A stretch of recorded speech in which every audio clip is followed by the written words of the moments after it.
Salut les amis et bienvenue. Les amis, nous ici, notre travail, c'est l'émancipation de l'Afrique. Notre travail, c'est de conscientiser les Africaines. Notre travail, c'est que l'Afrique soit libre, indépendante, que l'Afrique décide sur qui sont ses amis, ses intérêts et tout. C'est ça, les amis. En fait, ça, c'est notre rôle principal. Et tout cela qui commande pour la grande majorité, les amis, ont pour cela cet objectif-là. Et nous voyons comment, aujourd'hui en Afrique, il y a des politiciens, des chefs d'État qui sont en train de faire exactement la même chose. Donc, nous devrons tous les applaudir et les encourager et pousser les autres qui sont des vassaux à se mettre dans les rangs pour l'épanouissement, pour le développement, pour l'indépendance totale de l'Afrique. Les amis, rentrons toujours en Russie pour parler, parce que là, depuis un moment, nous parlons de la Russie, c'est l'actualité de cette rébellion, cette tentative de coup d'État par Prigogine, Evgeny Prigogine, je crois que je prononce son nom bien, l'ex-patron de Wagner. Voilà. Rappelez-vous, comme c'était hier, les amis, quand Shoigu a décidé que tous les milices, les groupes privés, militaires privés armés, devraient signer les contrats avec l'État russe. En Tchétchénie, Kadyrov, Ramzan Kadyrov, a signé ça tout de suite. D'autres groupes ont signé tout de suite. Et celui qui était réfractaire était Prigogine. Oui, parce qu'il savait qu'il était ami à Vladimir Poutine. Donc, du coup, il peut s'entêter, il peut faire ce qu'il veut. C'est un homme d'affaires. Et que vous lui demandez de signer ce contrat-là, ça veut dire qu'il met ses intérêts en danger. Mais toutefois, il avait oublié, Prigogine, que cette structure a été créée par l'État russe. C'est l'État russe qui a financé, qui a créé, qui était derrière la création de cette entreprise Wagner. Bref, peut-être qu'il y a des gens qui le manipulaient. On ne sait jamais. Mais les amis, connaissant les Russes, ils sont tellement rusés.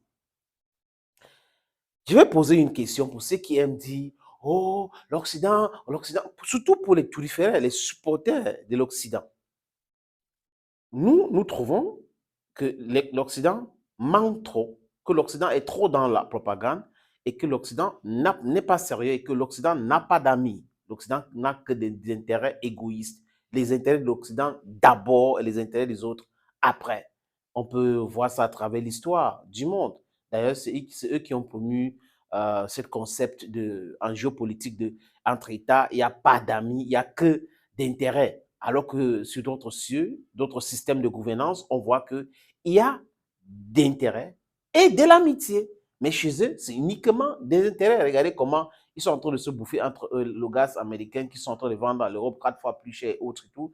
Heureusement que les autres peuples du monde commencent à comprendre ces choses-là, les amis. En fait, les médias de l'Occident, de la nuit de vendredi, samedi matin, avaient pris Prigogine, ils ont mis ici en haut.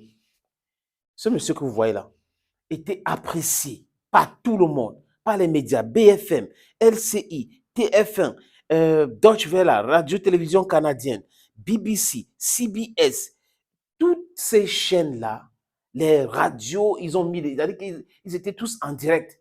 Ils ont commencé à apprécier Prigogine. Et les amis, un groupe traité aux États-Unis,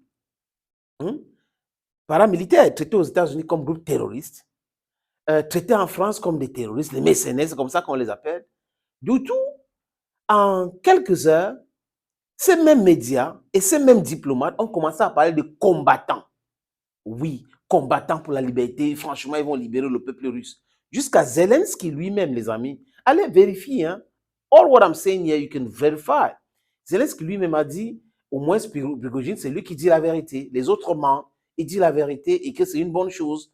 C'est que Prigogine est en train de faire avec Wagner. Donc, Wagner est devenu leur allié en quelques heures simplement. Donc, vous pouvez voir le mindset de ces gens-là. Comment est-ce qu'ils se comportent? Quand les intérêts sont en danger, vous êtes des terroristes, vous êtes des maquisards, comme c'était le cas au Cameroun oriental. Oui, vous êtes des maquisards, vous êtes des terroristes. Mais quand vous voyez des choses comme eux, vous êtes des gens adorables. Vous êtes des gens qu'on va vous donner tous les privilèges dans le monde. Les médias vont vous traiter des gens ordonnés, des gens organisés, des gens bien. C'est exactement cela. Comment se fait-il que quelqu'un qu'on condamnait, qu'on insultait à longueur de journée, quelqu'un qu'on décortiquait ses paroles et autres, était devenu entre vendredi et samedi quelqu'un de fréquentable, quelqu'un de bien, quelqu'un d'organisé et tout. Si ce coup de force, ou cette simulacre, utilisons ce mot les amis, ce simulacre de coup de force hein, avait réussi, on devrait voir sur les plateaux, les généraux de plateau qui devraient venir nous dire, oui, les services secrets français ont vu ça, les services secrets américains ont travaillé dans l'ombre, on a vu les services secrets MI6 britanniques ont travaillé dans l'ombre, les services secrets des pays de l'OTAN ont travaillé dans l'ombre, ils ont consulté Prigogine, les militaires et tout ça, ils ont utilisé leurs contacts au sein de l'armée russe et tout ça pour faire tomber Poutine. Vendredi, Poutine va tomber. Samedi, volte-face. Prigogine vient de faire un volte-face. Et ils étaient hyper fâchés. Lisez tous les articles en ligne, les amis, vous allez voir. Ils étaient... C'est-à-dire que... je marque même les mots. Embarrassés, touchés, déçus. Voilà le mot que j'ai trouvé enfin. Ils étaient déçus. Parce que c'est ce qu'ils voulaient. Ils ont voulu de cela depuis longtemps. Et Poutine est malade. Après, Poutine n'est pas malade. Oh, il y aura Fouchu. Oh, il y aura ceci, il y aura ceci. Il n'y a pas eu. On a laissé quelques drones passer en Russie pour voir ce que les gens peuvent faire. Après, la sécurité de la Russie est fragile. La Russie, c'est un État vraiment... Et donc, tous ces gens-là ont raconté ces choses. Et attendez, on va voir, quand on va lancer, l'Ukraine va lancer sa grande contre-offensive, la Russie et l'armée russe va s'écrouler, va se désintégrer. Contre-offensive, rien ne donne. C'est l'échec total. Et les gars voulaient profiter de la situation en Russie entre vendredi soir et samedi pour lancer les contre-offensives. Là, allez voir les chiffres. C'est toujours sur la zone grise qu'ils ont attaqué, même pas la défense russe. Donc, vous voyez les amis que ceux qui pensent que les Occidentaux peuvent être sérieux dans leur engagement, ne les connaissent pas bien. Parce que s'ils disent, nous sommes entre pays, il n'y a que d'intérêt, il n'y a pas de l'amitié, alors que les autres disent qu'entre pays, il y a des intérêts, il y a de l'amitié, allez comprendre qui peut être honnête et qui ne peut pas politiquement être honnête. C'est de ça qu'il est question, les amis. Donc, Prigogine, si un terroriste peut devenir quelqu'un de fréquentable en quelques heures, et après, quand il lâche prise, il devient terroriste, sachez que vous qui soutenez ces gens-là, vous avez le message, vous avez le vrai visage hein, avec ces épisodes de Wagner en Russie, à Rostov et tout cela. Les amis, it was a high pleasure having you watch this other video on this platform. God bless you. Bye bye.